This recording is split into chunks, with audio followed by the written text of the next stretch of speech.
አንድ አምላክ በሚሆን በአብ በወልድ በመንፈስ ቅዱስ ስም ኅዳር 7 በዚች ዕለት የቅድስት ሥላሴ እንዲሁም የሰማዕቱ የቅዱስ ጊዮርጊስ መታሰቢያ በዓላቸው ነው።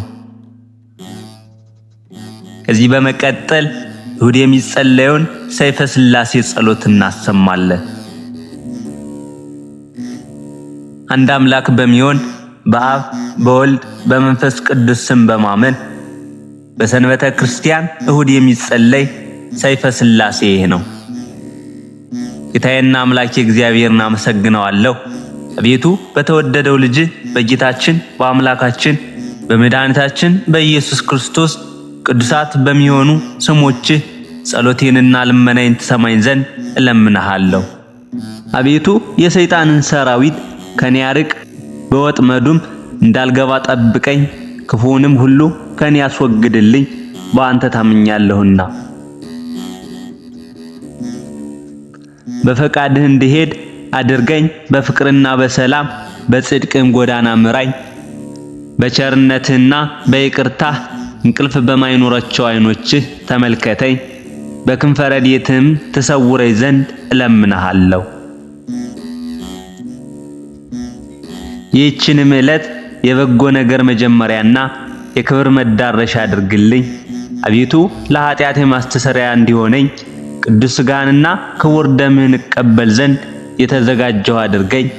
በቀንና በሌሊት በምቀመጥበትና በምነሳበት በመወጣበትና በምገባበት ጊዜ ሁሉ ጠብቀኝ። ጎዳናዬን አቅና፣ አካሄድንም አሳምር። በክፎች ጠላቶች እጅ አሳልፈህ አትስጠኝ። መልካሙንና በጎውን ስጠኝ። አቤቱ ይቅርም በለኝ።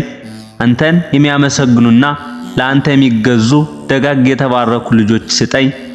አቤቱ በዚች በተባረከች ዕለት ከቸርነት ስጦታ መልካሙን ነገር ትሰጠኝ ዘንድ ማልደሃለሁ። አቤቱ አንተ ሁሉን ታውቃለህና ኃጢአቴንና በደሌን ደምስስልኝ እንጂ አታስብብኝ። ዳግመኛም በእኔ ላይ ጥቂት በጎ ነገርን ታያለህ፣ ነገር ግን በቸርነትህ ታበዛልኝ ዘንድ እለምንሃለሁ። አሁንም ደግሞ የልቦናዬን ትካዜ ታውቃለህ፣ ነገር ግን ሐሳቤን ሁሉ ከፍጻሜ ታደርስልኝ ዘንድ እለምንሃለሁ። እንደ ይቅርታህም ብዛት ይቅር በለኝ። ወልደው በመልካም አስተዳደግ አሳድገው እዚህ ላደረሱኝ አባትና እናቴ አቤቱ መልካሙን ዋጋ ስጣቸው። አቤቱ ከሚያስፈራ ፍርድ አድነኝ፣ ከባለሟሎች ጋርም አንድ አድርገኝ። ሁልጊዜ ስነ ምግባሬን ወይም ጸባይን አሳምር፣ በደሌንም ይቅር በል።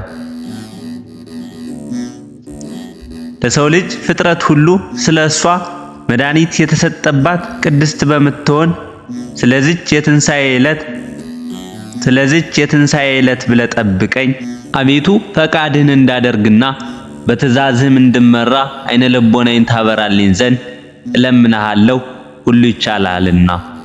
አቤቱ የአባቴንና የእናቴን በደላቸውን አስተሰርይላቸው፣ ክፋታቸውንም አታስብባቸው። በቸርነትህና በይቅርታህ ከገሃነመ እሳት አድነኝ። ኃይል፣ መንግሥትና ሥልጣን ያንተ ናትና ለዘላለሙ አሜን። አቤቱ የስምህን አዳራሽ ለደህንነትና ለሕይወት ለደስታና ለሰላም ለጸጋና ለክብር ለሽልማትና ለባለጸግነት ለሰው ልጅ ፍቅር የተዘጋጀ አድርግ።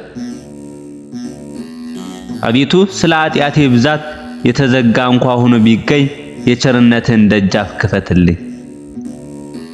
አቤቱ ስለ በደሌ የተከፈተውን የመዓትህን በር ዝጋልኝ። የለመነ ይወስዳል፣ የፈለገም ያገኛል፣ በርም ላንኳኳ ይከፈትለታልና አቤቱ ይቅርታህን እሻለሁ። ወደ ጌትነት አዳራሽ ገባ ዘንድ የቸርነትህን በር አንኳኳለሁና አቤቱ ክፈትልኝ። ቸርነትን ባስቆጣም እንኳ በዓይነ ምሕረት ተመልከተኝ፣ ምሕረት የተመላች ቀኝም ትዳስሰኝ። አቤቱ የመዓት ጽዋ በላይ አታፍስ፣ ለጥፋት የተዘጋጀ የኃጥአንን በትር በእኔ ላይ አታንሳ። በጽድቅህ ገስጸኝ፣ በቸርነትህም ጎብኘኝ እንጂ እስከ ዘላለሙ ድረስ አሜን። አቤቱ የጽድቅ መገኛ ሆይ ከአንተ ዘንድ ጽድቅን አሻለሁ። አቤቱ የትዕግስት መዝገብ ሆይ ትዕግስትን ታድለኝ ዘንድ ሻለሁ። አቤቱ የጥበብ መገኛ ሆይ ከአንተ ዘንድ ጥበብን እፈልጋለሁ። የማይዳሰስ የማይጨበጥ ነበልባላዊ አንደበት መለኮታዊ ፀሐይ ልዩ ሶስት የምትሆን አብ ወልድ መንፈስ ቅዱስ ሆይ እነሆ ቅድመ ዓለም አናኖርህ አይመረመርም። የጥበብ መሰረቷ የምሕረት አባቱ አገርህ አገረ ሕይወት ከተማህም የመድኃኒት ከተማ ነው። የእውነት መገኛ የአእምሮ መፍለቂያ የንጽህና አዳራሽ የደስታ መፍሰሻ የጽድቅ አቀነባባሪዋ የኢየሩሳሌም ሙሽራዋ ገነትን ያበጃሃት መንግስተ ሰማያትን ያዘጋጃሃት ነግህ ጽባህም ጽባ የምትባል አንተ ነህ። ምስጢርህ ከሰውና ከመላእክት ከማንኛውም ፍጥረት ሁሉ የተሰወረ ነው። አንተ ብትችል እንጂ የማይችሉ ብትፈጥር እንጂ የማይፈጥሩ ብትገዛ እንጂ የማይገዙ ነህ።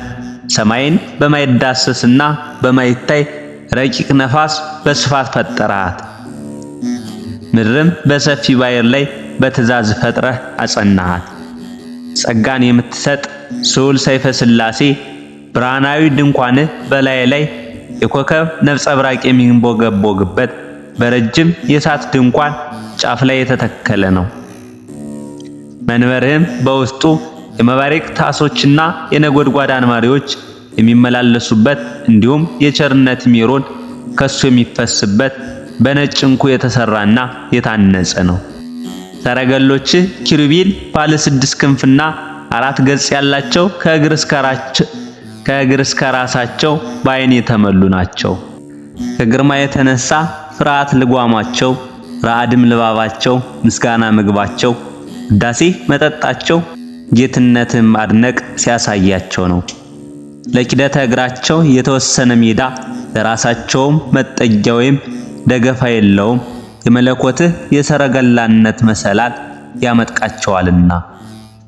ነፍስና ስጋን የምትገዛ ልዩ ሶስት የምትሆን ጌታዬና ንጉሴ አምላኬና ፈጣሪ ሆይ ለአዳራሽ መብራት ለመመላለሻ አምጻይ አትፈልግም።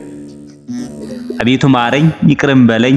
መዛል ወይም መድከም ሳይኖርባት ለዘላለም ለምትኖር እጅህ በአርአያህና በምሳሌ በመፍጠር ችሎታህ ፈጥረኸኛልና የአማልክቶች አምላክ የገዢዎች ገዢ የንጉሶችም ንጉስ አምላክ ሆይ ትዕግስት ልማድህ ነውና ይቅርታና የቸርነት ጠል ከቤትህ ይዘንባል። የጽድቅና የሰውነት ማይበል በፊትህ ያልፋል። አቤቱ መተዳደፊን ለማንጻት ርኩሰቴንም ለመቀደስ አቤቱ ኃጢአት ደዌ ለማዳን ከበደል ሕመሜ ለመፈወስ አቤቱ የወደቅኩትን ለማንሳት የተጠምኩትንም ለማውጣት አቤቱ ያጠፋሁትን ለመፈለግ የተጣልኩትን ለማንሳት አቤቱ ከኃጢአት ማሰሪያ ለመፍታት ከሰይጣን ወጥመድ ለመጠበቅ ንጹሃን ከሚሆኑ ጭፍሮችና ቅዱሳን ከሚሆኑ መላእክቶች ላክልኝ። አቤቱ ከአንደበታቸው የእሳት ብልጭልጭታ የሚብለጨለጭ ከከነፈራቸው የምስጋና ጉም የሚተን ከአፋቸው ምስጋና እንደ ክረምት ጎርፍ የሚጎርፍ ፍጹማን አመስጋኞችና አገልጋዮች ወገን ከሆኑት ሁሉ ሁልጊዜ ላክልኝ። ግርማ እጅግ አስፈሪ ነው። አንተ የብሩካን የጻድቃን አክሊልና አሸናፊዎች ለሚሆኑ የሰማያታት የራስ ወርቅ ነህ። አምልኮትህ ወይም አንተን ማምለክ ያዘኑትን ያስደስታል። ለሩቆች ሰላም ለቅርቦች ደህንነት ነውና። ልዩ ሶስት አብ ወልድ መንፈስ ቅዱስ ሆይ የዲያብሎስን እሾህ ከስጋና ከነፍሴ ላይ ነቅለህ ጣልልኝ። ቸርነትህና ይቅርታ የበዛ ሆይ ከዕለት እኪት አድነን ከጥፋትም ሁሉ ጠብቀን። አንተ የበጎ ነገር ሁሉ መገኛ መዝገብ ነህና ለአንተ በፍጥረት ሁሉ አንደበት ፍጹም ምስጋና ይገባሃል። በመለኮት እናት በድንግል ማርያም አማላጅነትና በታላቁ ሰማዕት በቅዱስ ጊዮርጊስ ጸሎት በየጊዜውና በየሰዓቱ በእኛ ላይ ምሕረት ይደረግልን ዘንድ ፈቃድህ ይሁን። አቤቱ አምላካችን ሆይ ረድኤትና ደህንነት የሚገኝ ካንተ ዘንድ ነውና ስሉስ ቅዱስ ሆይ እኔን አጡህን ወልደ ሰንበትን ከመከራ ሥጋ ከመከራ ነፍስ ጠብቁኝ፣ አድኑኝ ለዘላለሙ በእውነት አሜን።